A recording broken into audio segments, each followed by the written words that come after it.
Hey, thanks for joining me. Let's continue with more Mark Millar. I looked at Nemesis #1 recently, and incredible artwork, interesting premise. But my problem with it was, as I was saying, that Mark Millar tends to write stuff that seems so mean-spirited and just kind of wallowing in the horribleness of humanity.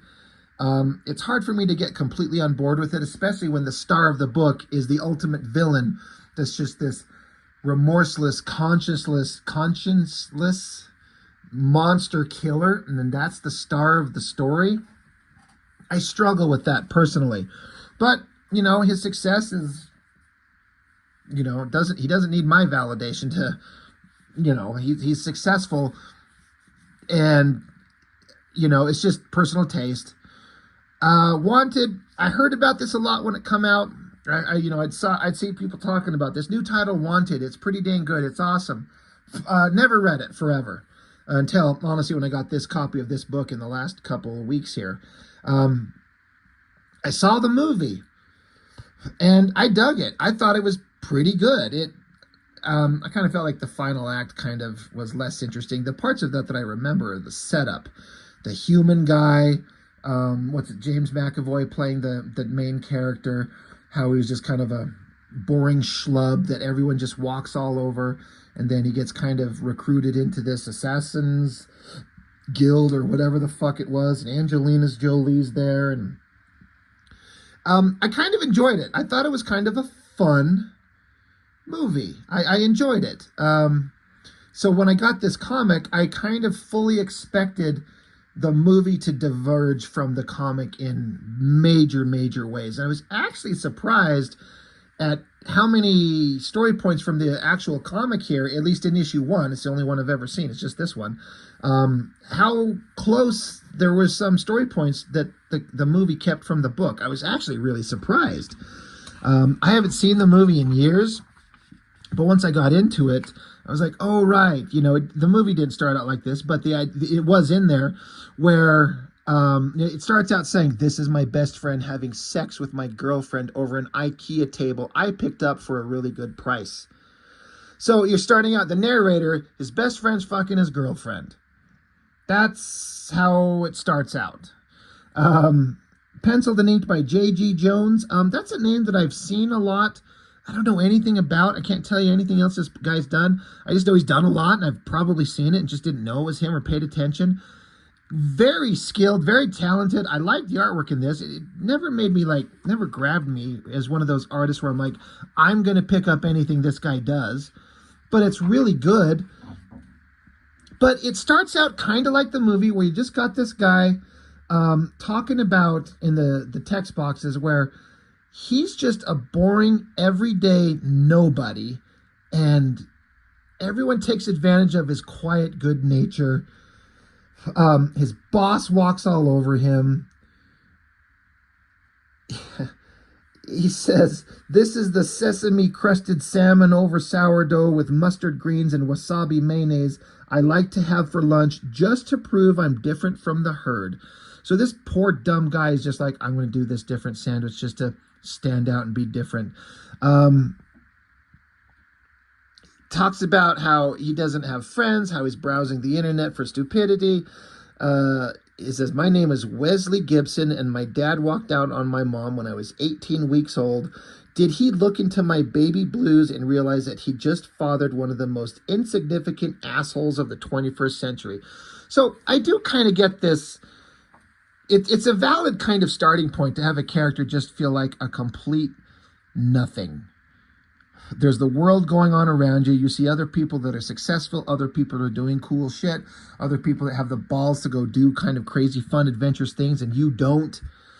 But you're just a nobody, just walking through life. You're not a bad person, but you're not an amazing person. You're just one of the herd, right? That's the guy. And that's kind of what they leaned into the movie. That was all part of it. Then it cuts over to, in the movie, the character's father was a super badass, and they do it very differently here, where he's he's having like gay sex photo shoots with these two guys. This is the father. In the movie, he's like super assassin, and they had the whole thing in the movie that I'm sure they conjured up for the movie only. The thing about curving bullets, like how you could make this impossible shot from miles away and all that type of shit, which is actually really visually interesting. They just leaned into that and not like the gay sex photo shoot like in this comic here. But again, it's just leaning into a lot of just the worst aspects of humanity everywhere, like cheating, and people are jerks and doing really depraved stuff on camera. And then now there's bullets flying around, killing people. It's just like, it's interesting. It's well told. It's artistically fantastic, but it's just so mean-spirited. Kind of like I was talking about with Nemesis. But it's interesting. So, you know, to his credit, got to give it to Millar. But somebody starts unloading bullets, so he's able to dodge around them. The two guys that he was doing gay stuff with, they're shot dead. And so he takes off running, says, can't a man even aspire to an orgasm without getting shot at these days? Jumps out a window. Glass is falling down on people. He leaps across a building. So he's obviously some kind of superhuman abilities going on here. He's chasing down the people that were shooting at him. He's got like, freaking looks like Spider-Man boots on. I don't know if I missed the point of that. That's interesting. I mean, look at that. There's like Spider-Man movie costume boots. Whatever. He's running. These guys were shooting at him. He's going to track him down. He gets up there, blows the kneecaps out of a couple of these guys. Chest shots on some. And as he jumps down there onto these assassins, he's like, didn't they warn you who you're up against? Didn't they tell you what I'm capable of? He says, I'm the scariest superfuck who ever walked the earth, asshole. Didn't they explain that you'd been sent to kill the killer? And he continues, listen to me, son. If I wanted you dead, that bullet would have gone through your hypothalamus, but I want you alive so I could show you something. He says, are you paying attention, little soldier? So he's scaring these assassins and the one guy that he left alive. And so the one guy who's left alive says, this wasn't our idea, man, I swear. We don't even know who you are. You were just a name in an envelope. So the guy says, oh, really? And here I thought you boys were criminal fucking masterminds. Who sent you dickwads? Who the fuck are you people? And the remaining assassin says, we're just the decoys, man. Just motherfucking decoys. And he's like, what? Boom. He gets shot in the head. This super badass guy who's, you know, an older, super awesome assassin is shot dead. He's out. Again, that's sort of similar to the movie. They told it differently, but the super assassin who's impossible to kill does get shot dead. Now they're at a funeral, and there's some really weird-looking creature things. I don't know what that's all about. It's interesting in a comic. They left that out of the movie, and that's fine. So, yeah. They're at a funeral. They're talking. They're going on and on about all kinds of stuff. We come back to the guy. Now, that... The schlub of the story at the beginning here, he was talking about, you know, did my dad look at me as a baby and think I was just a big piece of shit? And then it cut to the assassin guy. That is his father. And now the father is shot dead.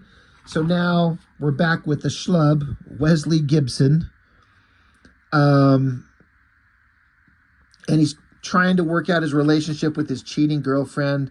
But, you know, she's just a liar. It's not going to work out. So he's always looking up things on the internet to find out why he's been feeling sick a lot lately, chronic fatigue. Back while he's at work trying to get his life together. His girlfriend is at home with his buddy fucking him again. So it's just what it's... So it's, again, it's very much like the movie. And then suddenly the girl, Fox, shows up and tries to basically recruit him. And while they're recruiting, they get attacked. Now, this happened in the movie, just different scenario. But I was like, oh, they're sticking to the basic premise. It's an interesting choice. to cast this character as Angelina Jolie, um, entirely different ethnicity, doesn't look like her at all. But honestly, at the time, it's Angelina Jolie. She's at the time considered one of the biggest movie stars and one of the hottest actresses out there. Even though this was an era where she looked like a skinny beanpole, she looked kind of almost sickly. But it was about her star power, I think it was. So they're not going to cast the character to look like the comic book character. They're going to make her be the superstar. I don't really care. I had no connection to the book at the time. But anyway, she's there to kind of recruit him, to get him. Like, you need to come with me. And then suddenly people are getting shot around. Oh, it's her. She pulls out her guns and starts shooting everyone around her. So, yeah, can you imagine if this is what happened in the movie where Angelina Jolie just started murdering the common people around her? You'd hate her because she's a horrible villain. No redeeming qualities if you do that. She's like, get in the fucking car while I still got this little Miss Patient smile on my face, asshole. You and me got a motherfucking business appointment. So this version of Fox in the comic, at least in this issue, is kind of a horrible monster. So they jump in a car, and then there was a big car chase in the movie, but they zip off somewhere, and then they end up in this, I don't know, some kind of headquarters. Looks like a car shop, but they move the car onto the specific spot, and then it takes a elevator down under the ground. I do have to say, I should point out, I do believe that Mark Millar wanted this main character to resemble Eminem, the rapper, and I can kind of see it there, and these shots here. I do believe I read that somewhere. Like, that was the physical model. Old Marshall Mathers. This is who this character's supposed to kind of look like. That's the physical model for this character. So I can see that a lot. But anyway, they go down into this secret underground area, and there's like costumed characters and monsters and all kinds of crazy shit. And the Fox girl reveals to him, like, you didn't know that your old man was one of the greatest supervillains of all times. Yes, Wesley, that's exactly what I'm saying. So the guy's like, wait, supervillains? Like, as in guys from Batman movies and those lame TV shows? She says, no, supervillains as in a metahuman criminal network who has been running organized crime on this planet since 1986. So, yeah, this is where it kind of diverges from the comic, where there's these superhumans. Some of these characters look like they're versions of characters from other comics. Like, this almost looks like Sunfire from the X-Men. Anyway, so now they go into another room. There's big technological stuff going on, and so he's just kind of getting told about his history and who his father was, and how now that his father is dead, this kid just inherited all his money, his father's money. You get all his millions of dollars. And they're like, yeah, you get all of this and you're going to join us, but there's some conditions. Like, we have to find out that if you've got these skills that your father had, you have to demonstrate that you have these skills. He said, yeah, what conditions? He says, well, it seems he wants us to compensate for all the effeminate affectations you've picked up over the years from your neurotic single mother. He wants us to employ you for 6 months, lick you into shape, and essentially teach you how to be a man, my boy. So this weak kind of nobody is about to inherit money, but he's got to prove to himself that he can be trained up and have the abilities like his father. Let's see. And so he's like, they hand him a gun. He's like, I've never fired a gun. And this scientist guy that's explaining this to him, he says, it doesn't matter. It's in your blood. You're going to have to prove it to yourself now by taking down these 6 flies who've been distracting me all morning. He's like, are you out of your mind? And this scientist guy's like, almost certainly, but that's neither here nor there, young man. Fox, could you persuade Mr. Gibson to do as he's told, please? So she points a gun to his head. And she says, shoot the wings off these fucking flies, Wesley. He's like, are you nuts? I'm not shooting any flies. She's like, on the count of 3. So he takes his gun, pulls the hammer back. And great shot. I love this art. And she's like, 1, 2, 3. And so he just shoots, fires. He unloads and just stops and pauses. And then they're like, look, that wasn't too difficult, was it? And we see those flies. All their wings have been shot off. And that was in the movie. They incorporated this scene to like get him to kind of realize his potential and the abilities that he never knew that he had.